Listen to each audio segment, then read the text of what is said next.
ईश्वर ही है और है कौन।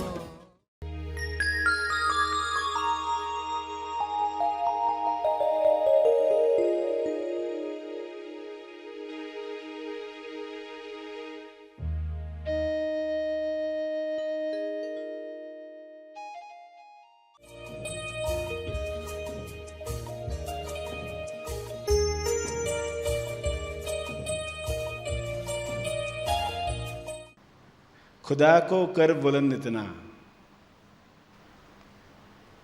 कि तकदीर लिखने से पहले खुद तू खुदा से पूछे तेरी रजा क्या है। गहराई में जाएंगे अगर इस विचार के तो भक्ति का रहस्य प्रकट हो जाएगा। सभी को शुभेच्छा। हैप्पी थॉट्स तेज ज्ञान फाउंडेशन द्वारा आयोजित ध्यान प्रार्थना बीज बोने के लिए आप सबका स्वागत करते हैं। रोज हम सब मिलकर प्रार्थना करते हैं ताकि हम खुद भी स्वस्थ रह पाएं और जो बीमार हैं उन्हें भी हम अपनी प्रार्थना का बल पहुंचा पाएं। तो आइए ग्रहणशील रहते हैं और इस प्रार्थना का लाभ लेते हैं। सभी आंखें बंद करें। ध्यान तपर्पण, ध्यान का तप अर्पण। सभी जीव लोक कल्याण के लिए आप बल पैदा करते हो। जो बल आप में शुरू से था,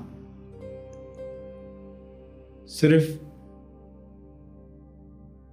कमजोर विचारों की वजह से वह बल कम हुआ था, आत्मबल कम हुआ था।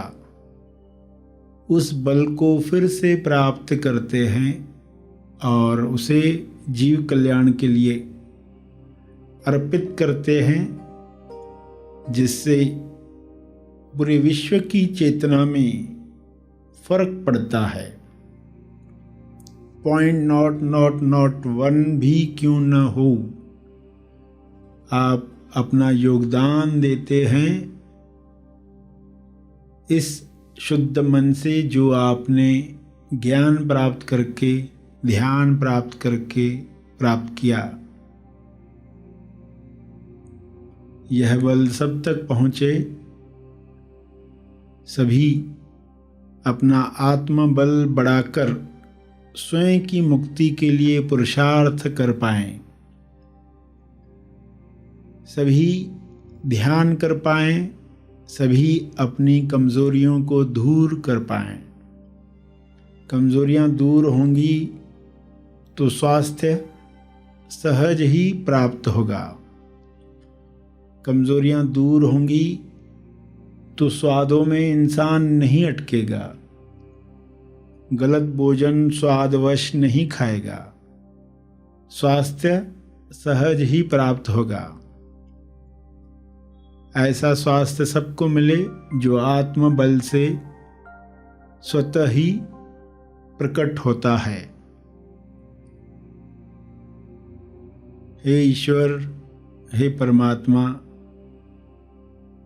आपकी शक्ति इसी तरह सफेद प्रकाश में मुझ पर बरसे, सब पर बरसे।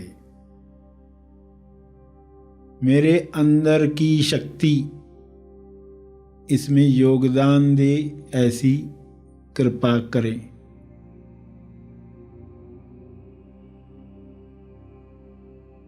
इसी पवित्रता के साथ सभी बल प्राप्त करें, औरों के लिए प्रार्थना करें, ताकि यह पृथ्वी आपकी उच्चतम अभिव्यक्ति का माध्यम बने। आप जिस तरह इसे स्वर्ग बनाना चाहते हैं, वैसी पृथ्वी बन जाए। हर इंसान अपना कर्तव्य जाने, प्रेम की वजह से सबके लिए कार्य करे। कारण प्रेम हो, कारण भक्ति हो। स्वयं को पहचान कर अपनी जिम्मेदारी महसूस करें।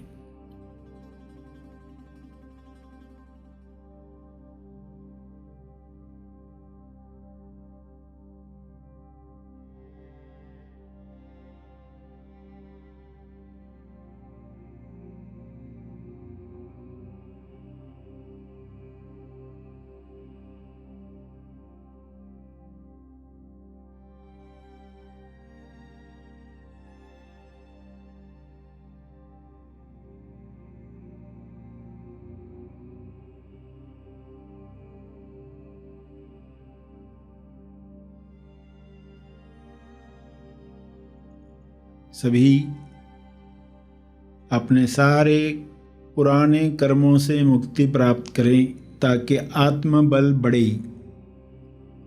हे परमात्मा, ऐसी कृपा करें कि कार्मिक रोग समाप्त हो जाएं। कार्मिक रोग इंसान के सूक्ष्म देह को कमजोर करते हैं। वह अपनी शक्ति भूल जाता है और बीमारियों के शिकंजे में आ जाता है। सारी बीमारियां समाप्त हो रही हैं।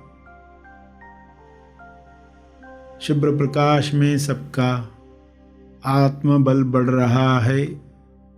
कार्मिक रोग समाप्त हो रहा है।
सभी इतने सजग हो जाएं ताकि नए कर्म ऐसे न करें जिससे फिर कार्मिक बंधन तैयार हो। पुराने समाप्त हो जाएं, नए बने ही नहीं बंधन बनाने वाले, नए मुक्ति देने वाले कर्म हों। होश में हों, ईश्वर को समर्पित करते हुए हों। मैं कौन हूँ जानते हुए लोग कर्म करें। स्वयं को जानकर किए गए कर्म बंधन नहीं बनाते।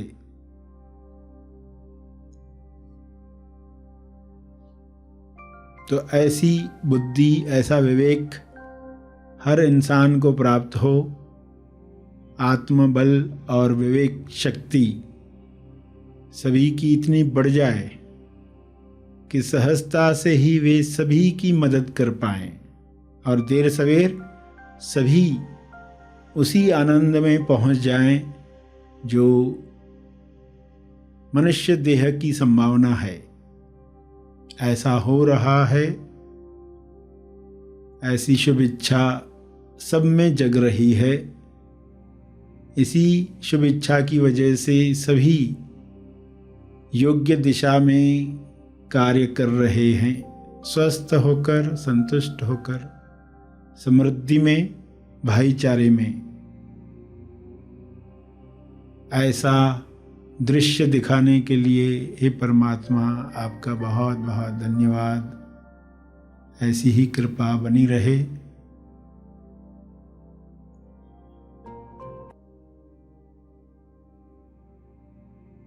अंत में तप अर्पण करें, अपने तप का अर्पण करें।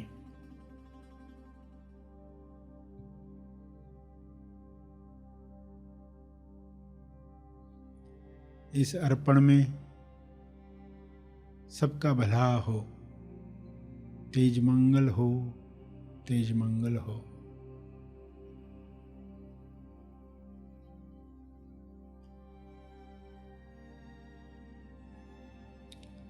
सभी धीरे धीरे आंखें खोलेंगे।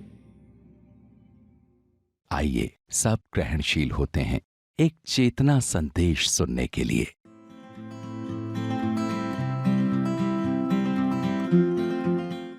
खुदा को कर बुलंद इतना कि तेरी तकदीर लिखने से पहले खुद ही तू खुदा से पूछे, बता तेरी रजा क्या है। 1 मिनट इस पर मनन करो, क्योंकि आपने ये तो सुना था, खुद ही को कर बुलंद इतना, मगर पंक्ति बदल गई। खुद ही को कर बुलंद इतना कब कहा जाता है कि तेरी तकदीर लिखने से पहले खुदा बंदे से पूछे, बता तेरी रज़ा क्या है। यहाँ शब्द बदल गए। खुदा को कर बुलंद इतना कि तकदीर लिखने से पहले खुद तू खुदा से पूछे,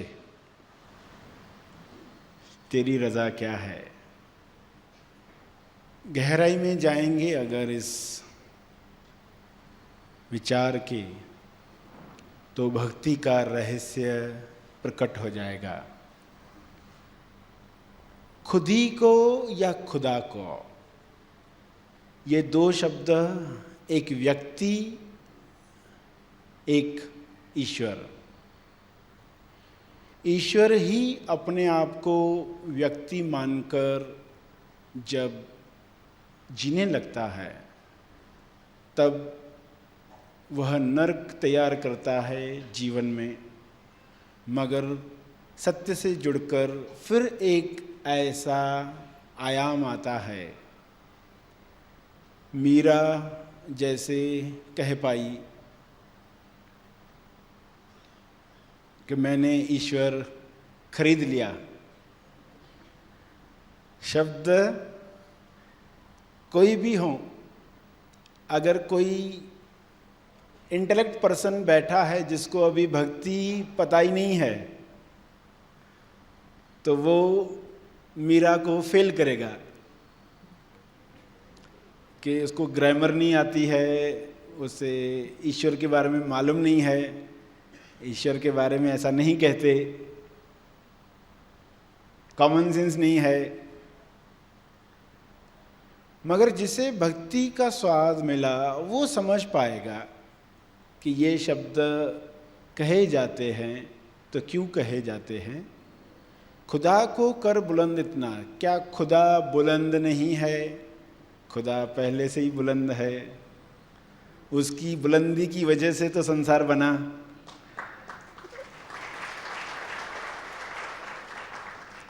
ईश्वर अपनी बुलंदी पर पहुंचा क्रिएशन के, तो निर्माण हुआ संसार का। तो जो बुलंद है उसको बुलंद करना है क्या? तो ये इंसान के लिए कहा जा रहा, तुम्हारे अंदर राज सिंहासन पर तुम खुदा को विराजमान करो, ईश्वर को बिठाओ। यानी जो बुलंद है ही, उसकी बुलंदी कुछ बादलों से ढक जाती है। सूरज के सामने बादल हैं तो सूरज की बुलंदी तो उतनी ही है, मगर वो ढक जाती है। तो इंसान के अंदर व्यक्ति का पर्दा हट जाने के साथ वो बुलंदी फिर से प्रकट होती है। तो जब कहा गया खुदा को कर बुलंद इतना, यानी ईश्वर के सामने जो पर्दे हैं वे तुम हटा दो। अगर ये व्यक्ति सुन रहा है तो सीधे शब्द क्या कहने चाहिए? तुम हट जाओ, तुम हट जाओ। तो इतना बुलंद करो कि ईश्वर ही उस शरीर के द्वारा अपनी अभिव्यक्ति करे। तो बीच में जब व्यक्ति आएगा उसको कुछ बताना आवश्यक है, उसको भक्ति मिलना आवश्यक है।